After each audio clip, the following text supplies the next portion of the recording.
I've participated in Relay for Life for over 7 years, ever since my mom was diagnosed in 2005 with breast cancer. Relay has been a huge part of my life for a very long time. I remember her getting so pumped up to come to these things. She'd be all ready to come to the Survivor Lab knowing that she was a living, breathing example that cancer cannot beat someone. This year is different. It's the first year that she's not going to be walking with us. She lost her battle with cancer this past March, and she's going to be here in a different way tonight and cheering all of us on. Relay for Life has been is a blessing to be a part of. What is done here, what you guys have done, will impact thousands. The money raised will aid those suffering from disease and will be put towards research. I was lucky enough to see firsthand what the proceeds of Relay do in the field of cancer research through the American Cancer Society Summer Research Program. These doctors are doing amazing things in the lab, and they're taking huge strides into understanding how this disease comes about and how to prevent it. It's because of you guys and your fundraising done at Relay for Life that these doctors are able to do what they do best. You guys are the foundation for success, and you all should be extremely proud of yourselves. You really are making a difference in the lives of people everywhere. You guys are inspiration, and I am personally honored to be walking with all of you tonight. On behalf of Cancer Research Everywhere, I personally thank you for what you guys are doing tonight. You guys are the first step. Relay for Life is the first step. All of you here tonight have helped take one step closer into finding the cure. I thank you for your time. I appreciate for you guys listening to me blab. And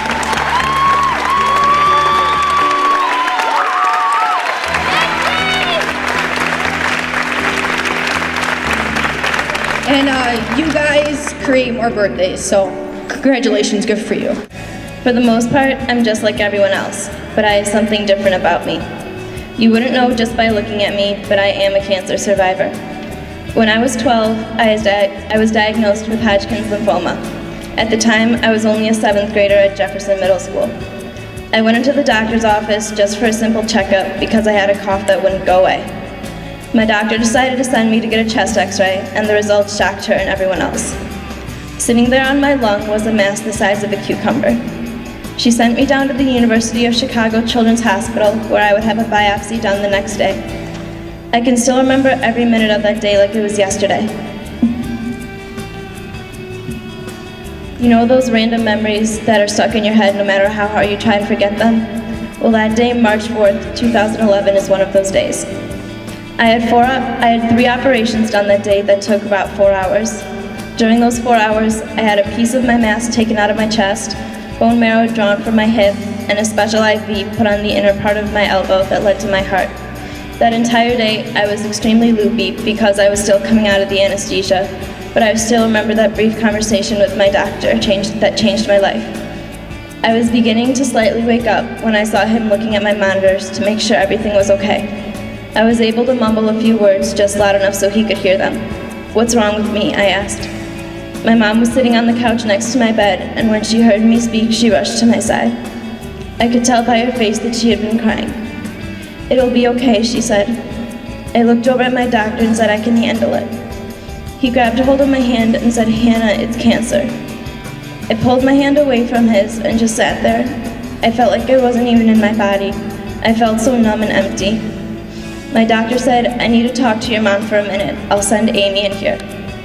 Amy was a child therapist that works at the hospital that I became close to. Amy came in my room, and for about 5 minutes, I just sat there with a blank expression. She broke the silence by asking, "Do you have any questions?" I turned to face her and I said, "When am I gonna die?" The second I said that sentence left my mouth, I began bawling. I was only 12 and I was already thinking about death. "You aren't gonna die" were the only words that she said to me, but they were the best words I had ever heard. Over the next 3 months of chemotherapy, I kept repeating Amy's voice in my head. They were the only sense of hope that I could still hold on to. There were many hard obstacles throughout those months, but the hardest was definitely my hair falling out. The worst part was that it would fall out little by little, so I could physically see the difference when I would look at myself in the mirror. I would find strands on my pillow in the morning, or when I would brush my hair, you could physically see the hair coming off my head and ripping out of my scalp. I couldn't even stand to look at myself anymore. I made my mom put towels all over the mirrors in my house so I wouldn't have to see myself. I felt like I wasn't even me. By the end of all my chemotherapy treatments, my hair was gone. Hair doesn't really seem like that big of a deal when you have it, but once it's gone, you feel like a completely different person. I was ashamed and embarrassed about how I looked. I wouldn't even let my family see me without a hat or a wig on. I didn't want people to see me as the sick, bald girl. I wanted them to see me as the girl I was before. My friends were literally my entire world for those 3 months. They were the only connection I still had to the world outside of all the hospitals, doctors, and needles. They never treated me any differently when I was sick. They still looked at me as the Hannah Marshall they had known for years. They still invited me places even though they knew I probably wouldn't be able to go. They still talked to me on a daily basis, and they were still there when I needed a shoulder to cry on, which was a lot. I don't know how I would have been able to do it without them. I didn't write this speech to get a sympathy vote from anyone. In fact, I hate it when people feel sorry for me because of what I went through. I wrote this speech to show people that there is a light at the end of the tunnel. All of the money that everyone raised today goes to help people and children just like me. So thank you to everyone here, because who knows, without foundations like this, I might not even be here today.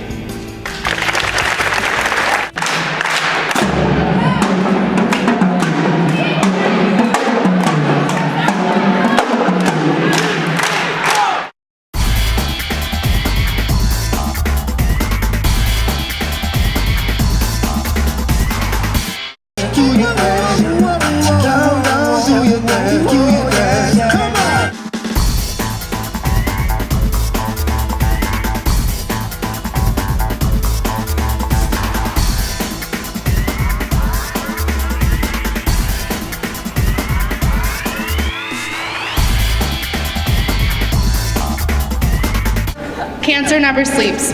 Relay for Life starts at dusk and ends at the next day's morning. The light and darkness of the day and night parallel the physical effects, emotions, and mental state of a cancer patient while undergoing treatment. The Relay for Life begins when the sun is setting. This symbolizes the time that the person has been diagnosed as having cancer. The day is getting darker, and this represents the cancer patient's state of mind as they begin their difficult journey of cancer and treatments. As the evening goes on, it gets colder and darker, just as the events of the cancer patients do. Around 1 a.m. represents the time when the cancer patients start treatment. They become exhausted, some sick, and make it extremely difficult to go on. As a participant, you have been walking and feeling much the same way.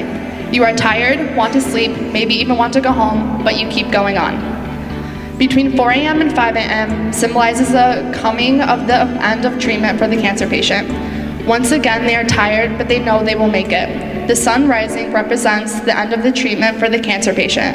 They see the light at the end of the tunnel and know that light will go on. The morning light brings on a new day full of life and excitement for the new beginnings for the cancer patient. As a participant, you feel the brightness of the morning and know the end of Relay is close at hand. When you leave the Relay, think of the cancer patient leaving their treatment. Just as you are exhausted and weak, so is a person after their treatment. But you keep going, keep fighting for a cure, because there's no finish line until we find a cure.